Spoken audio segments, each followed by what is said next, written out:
নমস্কার বন্ধুরা, আমি সোমা চক্রবর্তী। সোমা সুইটার চ্যানেলে আপনাদের সবাইকে জানাই অনেক অনেক শুভেচ্ছা আর অনেক অনেক ভালোবাসা। আমি আবার একটা সুন্দর নতুন রান্না নিয়ে চলে এসেছি তোমাদের জন্য। আশা করি আজকের এপিসোডটা তোমাদের খুব লোভনীয় হতে চলেছে। তো আজকে রান্না করব সর্ষে পোস্ত দিয়ে ইলিশ ভাপা। হ্যাঁ, সর্ষে পোস্ত দিয়ে ইলিশ ভাপা অনেক রকমভাবেই তোমরা করেছো, কিন্তু একবার এই পদ্ধতিতে সর্ষে পোস্ত দিয়ে ইলিশ ভাপা করে দেখো, আশা করি খুব ভালো লাগবে।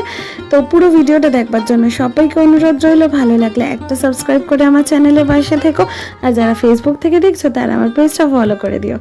তো এই রান্নার জন্য প্রথমেই সর্ষে, দু রকমের সর্ষে, পোস্ত আর লাল রঙের কাঁচা লঙ্কা আমি নিয়ে নিয়েছি, যাতে রঙটা খুব ভালো হয়, তাই জন্য লাল রঙের কাঁচা লঙ্কা ইউজ করলে খুব ভালো হবে।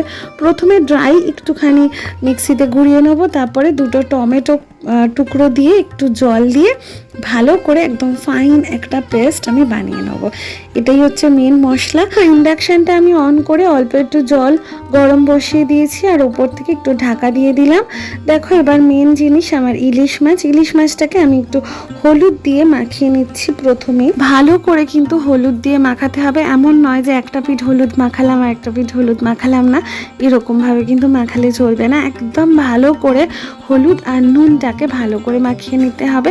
আর আমি এক্সট্রা একটা জিনিস অ্যাড করেছি, সেটা হচ্ছে কাশ্মীরি রেড চিলি পাউডার। সেটা তোমরা নাও দিতে পারো, আমি কালারের জন্য ইউজ করেছি। দেখো, আমি খুব সুন্দর করে আমি মাখিয়ে নিচ্ছি, যাতে একদম গায়ে মেখে যায় হলুদটা, পুরোপুরিভাবে যাতে মেখে যায় সেইটা কিন্তু নজর রাখতে হবে।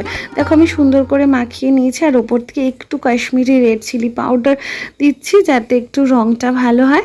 সেই কারণে তোমরা না চাইলে নাও দিতে পারো। তো দেখো, মাখানো হয়ে গেছে। আর আমি এরপরে সাদা সর্ষে, কালো সর্ষে, পোস্ত, তারপরে ওই লাল কাঁচা লঙ্কা যেটা আমি পেস্ট করে রেখেছিলাম সেইটা আমি দিয়ে দিচ্ছি। সেই পেস্টটা মিক্সার গ্রাইন্ডারে যেহেতু ছিল, তাই জন্য একটু ভালো করে বার করে নিচ্ছি, অনেকটা রয়েছে তো তাই জন্য। তো দেখো, একটু ভালো করে কাচিয়ে কুচিয়ে বার করে নিতে হবে, একটুও যাতে নষ্ট না হয়। তো সেই কারণে আমি একদম কাচিয়ে কুচিয়ে বার করে নিয়েছি। দেখো, এবার ভালো করে মাছের মধ্যে মাখিয়ে নিতে হবে। হ্যাঁ, খুব ভালো করে মাখিয়ে নিতে হবে, যাতে প্রত্যেকটা মাছের মধ্যেই যাতে এই মশলাটা যায়। তারপরে একটু বেশি করে সর্ষের তেল দিয়ে দিতে হবে। তোমরা কম সর্ষের তেলও দিতে পারো, কিন্তু সর্ষের তেলটা না একটু বেশি দিলে বেশ ভালো লাগে এই রান্নাটার ক্ষেত্রে। তো তারপরে দেখো, অল্প একটু চিনি দিয়ে দিলাম আমি, খুবই সামান্য।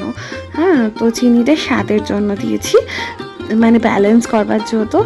আর টমেটো দিয়েছি, সেই কারণে ব্যালেন্সের জন্য দিয়েছি। তারপরে আমি একটা টিফিন গাড়ির মধ্যে আমি নিয়ে নিচ্ছি। টিফিন গাড়ির ঢাকনাটা আমার কাছে নেই, তো যাই হোক, তাও ম্যানেজ করতে হচ্ছে আর কি। তো দেখো, তারপরে পুরো মশলাটা এর মধ্যে আমি দিয়ে দিচ্ছি টিফিন গাড়ির মধ্যে। তো টিফিন গাড়ির মধ্যে দিয়ে দেখো কি সুন্দর লাগছে না, কালারটা অসাধারণ লাগছে, রঙটা। তো আরও সুন্দর লাগবে রান্না করার পরে। আর একটুখানি মিক্সি ধোয়া জলটা অনেকটা লাগা রয়েছে, দেখলেই তো তোমরা, তাই জন্য আমি একটুখানি তো জলটা দিয়ে দিলাম, কারণ এমনি ফুটবে, তো সেখানে এমনি ঝোলটা অল্প হয়ে যাবে। তো তারপরে দুটো কাঁচা লঙ্কা দিয়ে এই যে জলটা বসিয়ে রেখেছিলাম, গরম হচ্ছিল, সেখানে আমি বসিয়ে দিলাম। তো তারপরে মাথায় এটা ঢাকনাটা বসিয়ে দিলাম। যদিও এটা ঢাকনা নয়, তাও এটা হয়ে যাবে আর কি, কোনো অসুবিধা হবে না। তো দেখো, আমি মোটামুটি আধ ঘন্টার জন্য বসিয়ে রেখেছিলাম, বুঝলে, আধ ঘন্টা মতো লেগেছে আমার। আধ ঘন্টা পরে আমি খুলে দেখলাম, দেখো অসাধারণ লাগছে। আর উপর থেকে হালকা একটু ধনে পাতা কুচি আমি ছড়িয়ে দিয়েছি। তো সেটাও গন্ধের জন্য খুব ভালো হয়, ধনে পাতার গন্ধটা এখানে। তো দারুণ হয়েছে, দেখো আমি সার্ভ করে দিয়েছি। অসাধারণ হয় খেতে।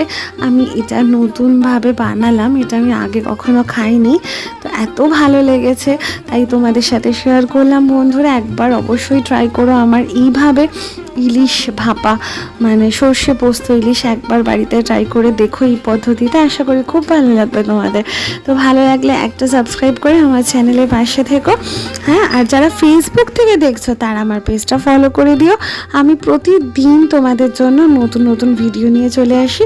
সবাই খুব ভালো থেকো।